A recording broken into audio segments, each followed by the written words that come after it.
Welcome to the Slop Farm. Enjoy the video. You start by making sure your device can share accurate coordinates. Enable GPS and Wi-Fi. Once done, open the messaging or maps app you prefer and sign in.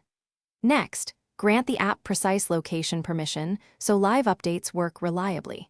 Now choose the contact or chat where you'll send your live location and tap the attach or location icon.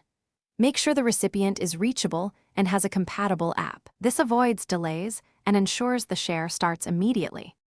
Once you're in the location menu, select Share Live Location or Share Real-Time Location. This switches from a static pin to continuous updates. Then set the duration, pick a preset like 15 minutes or customize it for longer tracking because time controls battery and privacy. After that, choose who gets access. A person, a group chat, or generate a link for others. Make sure to confirm sharing. The app will usually show a live indicator or active timer, so you know it's broadcasting. To finish, open the same chat or map card and tap Stop Sharing or End. This immediately halts updates.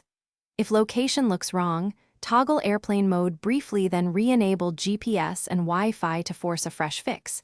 That clears stale cached coordinates. If the recipient doesn't receive live updates, make sure both sides have current app versions, proper location permissions, and a working network. One quick troubleshooting tip. Restart the app after changing settings so the live share session reinitializes cleanly. Thanks for watching. Consider subscribing if we helped you today.